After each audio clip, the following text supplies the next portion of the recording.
Hello friends, welcome back to my channel English to Learn. I am Mohammad Tahir Ishtiaq, admin of the Facebook group English Literature and Facebook page English to Learn. Guys, आज की video में हम discuss करेंगे कि what is poetry, poetry क्या है, types और forms of poetry and what is epic, mock epic, ode, ballad, elegy, limerick, sonnet and haiku. So guys, poetry की फॉर्म्स डिस्कस करने से पहले हम ये देख लेते हैं कि पोइट्री खुद क्या होती है। पहले हम इसकी डेफिनेशन देख लेते हैं कि पोइट्री क्या है। So poetry is a type of literature that attempts to stir the reader's imagination and emotions based on the interplay of words and rhythm. यानी कि पोइट्री लिटरेचर की वो टाइप है जो अपने शब्दों के इस्तेमाल के ज़रिए से पढ़ने वाले के जज्बात और एहसासात और उसके इमोशंस को हिला कर रख दे। तो हम लिटरेचर की उस टाइप को कहते हैं पोइट्री। अब हम देखेंगे पोइट्री की पहली फॉर्म को, जो होती है epic. So an epic is a long narrative poem which describes the deeds of a great hero with a national and universal theme in an embellished language in a grand style. Its characters are natural and supernatural forces. The action of the epic is completed having a beginning, middle, and an end. For example, Milton's Paradise Lost. So guys, इस definition में जो पहली चीज़ है कि an epic is a long narrative poem. Narrative poem या narrative literature में वो चीज़ होती है जिसे हम स्टेज पर किसी के सामने प्रेजेंट ना कर सकें। जैसे हम ड्रामाज होते हैं उन्हें तो हम स्टेज पर परफॉर्म करते हैं ना, तो नैरेटिव वो होती है जिसे सिर्फ बयान किया जा सके और वो स्टेज पर परफॉर्म ना हो। And the second thing is which describes the deeds of a great hero. यानी कि इसमें जो मेन करेक्टर होता है वो कोई अजीम योद्धा या बहादुर इंसान होता है, और जो एपिक की थीम होती है वो बहुत ही ब्रॉड होती है। जैसे पैराडाइज लॉस्ट की जो थीम है, justification of God ways to man, वो बहुत ही ब्रॉड है कि कैसे गॉड ने यानी कि एडम और ईव को पैराडाइज से निकालने के बाद अपने एक्शन को जस्टिफाई किया कि हमने एडम और ईव को यानी कि माइंड सोचने की पावर दी थी, लेकिन वो फिर भी सैटन के बहकावे में आ गए और उन्होंने वो फॉरबिडन ट्री का फ्रूट खा लिया था। ये जो नेक्स्ट लाइन है कि इट्स कैरेक्टर्स और natural and super natural forces, इसका मतलब ये है कि इसमें जो कैरेक्टर्स होते हैं वो आम इंसान भी हो सकते हैं और वो सुपर नेचुरल फोर्सेस भी हो सकती हैं। जैसे मिल्टन्स की पैराडाइज लॉस्ट में अब जो है वो गैब्रियल का करेक्टर भी है, राफेल का भी और गॉड का भी है। यानी कि वो तो सुपर नेचुरल फोर्सेस हैं जो यानी कि इंसान की पहुंच से बहुत दूर हैं। जो ये नेक्स्ट लाइन है, the action of the epic is completed having a beginning, middle and an end. इसका मतलब ये है कि जैसे एक प्लॉट का स्ट्रक्चर होता है कि कहानी शुरू होती है, फिर उसका मिडल होता है, क्लाइमैक्स, और फिर रेजोल्यूशन आता है, तो बिल्कुल ये सेम एपिक पर भी अप्लाई होता है।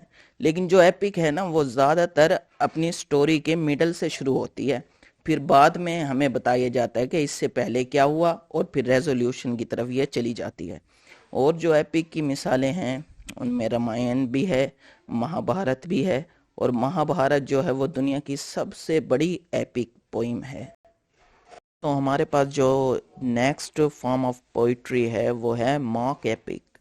पहले हम इसकी भी डेफिनेशन को देख लेते हैं कि ये मॉक एपिक क्या होती है। So a mock epic is a small narrative poem in which the machinery of the epic is employed in the treatment of trivial minor themes. और इसकी अगर हम एग्जाम्पल की बात करें तो the Rape of the Lock by Alexander Pope. यानी कि जो मॉक एपिक है वो भी एपिक ही की एक टाइप, एक किस्म होती है, लेकिन इसमें जो मामला, जो थीम होती है ना वो बिल्कुल ही मामूली किस्म की होती है। जैसे the Rape of the lock में जो थीम है वो एक मामूली झगड़े की है, जब बैरन बेलिंडा के बालों को कैंची से काट देता है, तो ये तो एक बिल्कुल मामूली थीम है। लेकिन जो अब हम पैराडाइज लॉस्ट की थीम को देखें तो वो तो बहुत ही ब्रॉड थीम है, जिसमें गॉड अपने यानी कि एक्शंस को जस्टिफाई करता है कि एडम और ईव को क्यों निकाला गया पैराडाइज से। अब जो चीज़ एक एपिक को मार्क एपिक से अलग करती है, जुदा करती है, तो वो यही है कि जो एपिक के करेक्टर्स होते हैं वो तो बहुत सुपीरियर होते हैं और मार्क एपिक के इन्फीरियर होते हैं। और जो एपिक की थीम होती है वो बहुत ब्रॉड और वसी होती है, और जो मार्क एपिक की थीम होती है वो तो निहायत ट्रिवियल और निहायत मामूली होती है। द नेक्स्ट टाइप और form of poetry is ode. An ode is a short lyric poem that praises an individual, a thing, an idea, or an event. Example, Ode on a Grecian urn by John Keats.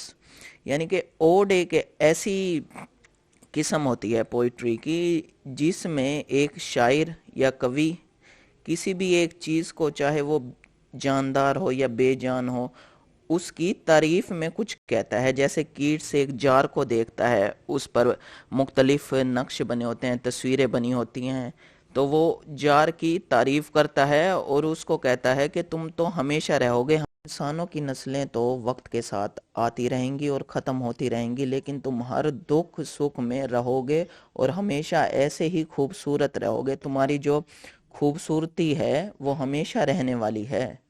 हमारे पास next form of poetry है, वो है ballad. A ballad is a song transmitted orally from generation to generation that tells a story and that eventually is written down. A ballad has a four-line stanza known as quatrain.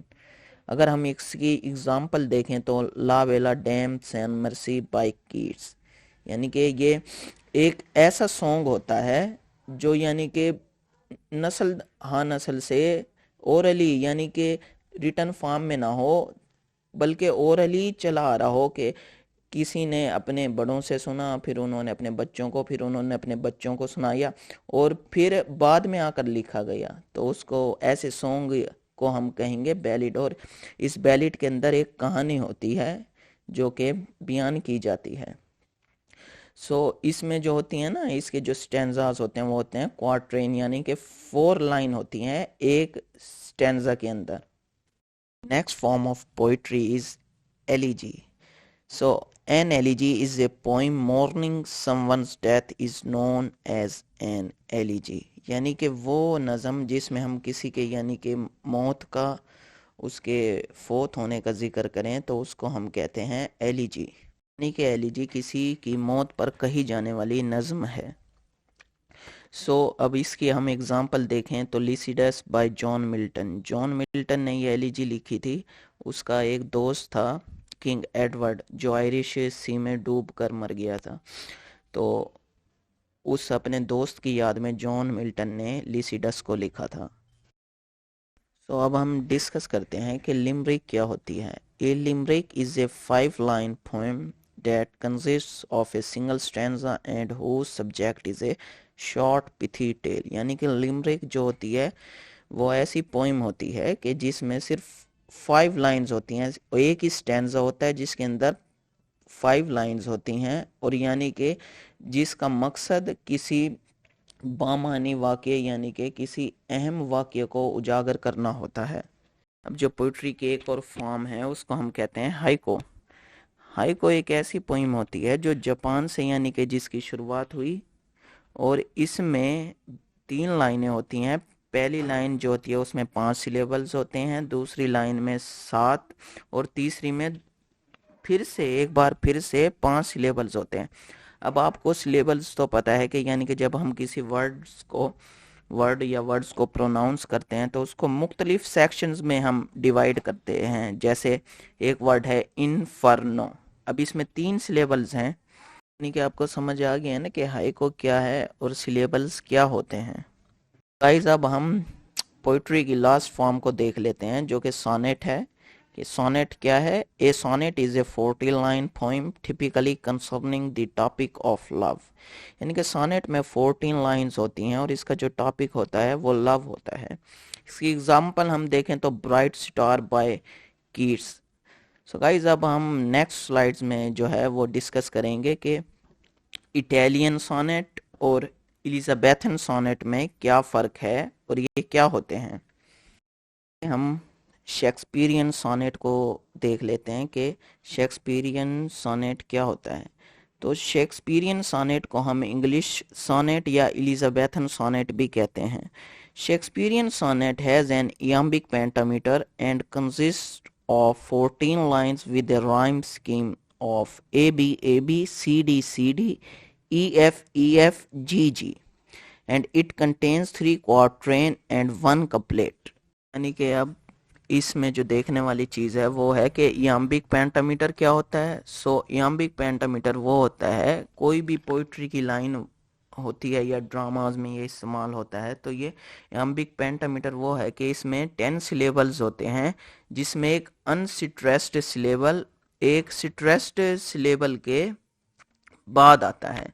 यानी कि पहला जो syllable होगा वो होगा unstressed और दूसरा होगा स्ट्रेस्ड। जैसे आप अब गौर करें कि if music be the food of love play on, यानी कि अब मैंने जो स्ट्रेस दिया पहला इफ़ पर बहुत कम दिया है, म्यूज़िक में म्यू पर मेरा स्ट्रेस है और जिक पर वो स्ट्रेस नहीं है। इसी तरह इसकी और भी एग्जांपल्स हो सकती हैं। इसी तरह अगर हम इसके स्ट्रक्चर को देखें तो इसमें 3 क्वार्ट्रेन्स होते हैं, यानी कि 4 लाइंस के 3 क्वार्ट्रेन्स होंगे और आखिर में जो होगा एक कपलेट होगा। तो इन 3 क्वार्ट्रेन्स को मिलाकर एक कपलेट के साथ तो ये 14 लाइंस बनेंगी। नेक्स्ट जो सोनेट की फॉर्म है हमारे पास वो है पेट्रार्कर सोनेट, जिसको हम इटालियन सोनेट भी कहते हैं। और इनमें जो डिवीजन होती है शेक्सपियरियन सोनेट में तो 3 क्वार्ट्रेन्स और एक कपलेट होता है। इसमें ऑक्टेव और सेस्टेट होते हैं, यानी कि पहले 8 लाइंस होती हैं, उसके बाद फिर 6 लाइंस और होती हैं। जो 8 लाइंस होती हैं उनको ऑक्टेव कहते हैं, पहली 8 लाइंस को, और आखिरी 6 लाइंस को हम सेस्टेट कहते हैं। जो पहली 8 लाइंस होती हैं इसकी, उसमें किसी भी एक क्वेश्चन या आर्गुमेंट एक उठाया जाता है और अगली 6 लाइनों में उनका जवाब दिया जाता है, जबकि शेक्सपियरियन सोनेट में ये जवाब आखिरी कपलेट में जाकर दिया जाता है। और इसकी जो राइमिंग स्कीम होती है वो भी शेक्सपियरियन सोनेट से मुख्तलिफ है। इसकी राइमिंग स्कीम ABBA CDECDE होती है। गाइस आज की वीडियो में बस इतना ही। अगर आपको मेरी वीडियो पसंद आई है तो मेरे चैनल को सब्सक्राइब करें, वीडियो को लाइक करें और इसे अपने फ्रेंड्स के साथ भी शेयर करें।